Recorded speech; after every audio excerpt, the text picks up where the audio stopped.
2025-yil bahorgi semestrda Unibridge Consultingdan 4 tagina отказ chiqdi. Videoda oxirigacha ko'ring, bu sizga juda ham foydali bo'ladi.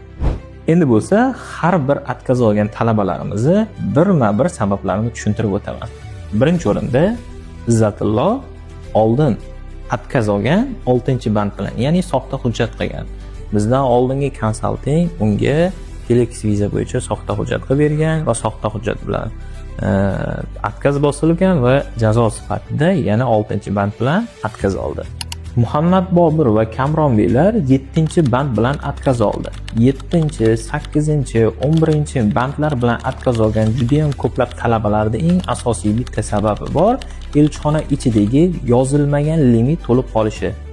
Bu yuqoridagi bandlar juda ham og'ir bandlar emas. Keyingi semestr topshiradigan bo'lsa, xudo xolasa viza chiqishi mumkin.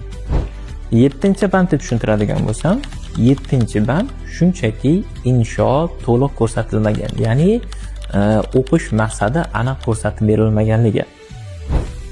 Elchixona limit to'lib qolsa, elchixona shunchaki viza bergisi kelmay qoladigan bo'lsa, shu yuqoridagi 7, 11 shunaqangi bandlar bilan akkaz bosib olish mumkin. Bu unaqangi og'ir holatlar emas. Ma'murjonov Oybek degan talabamizda ham oldin atkazi bo'lgan. Shuning uchunlik asosiy sababi shu xolos, boshqa sabablar yo'q. Bu to'rala talabamizga ham firma to'lov olmasdan 2025-yil kuzga tekinga topshirib beryapmiz. Hozirda qabullarimiz davom etyapti. Bizda bilasizlar 3 ta tarif bor. Xo'p, Visa Plus tarifimizda alhamdulillah 100% natija ko'rsatdik. Premium tarifimizda ham 100% natija ko'rsatdik. Standart tarifimizda bo'lsa 92% natija bilan anchagina konsalting bozorida yaxshi natija ko'rsatdik. Ko'rib turganingizdek, biz har semestr cheklangan miqdorda talabalarni qabul qilamiz. Hozirda biz bilan shartnoma qilgan talabalar 70 nafardan oshdi. Xudo xolasa yana 30 nafar talabamizga joy bor. Undan keyin qabullarni yopamiz.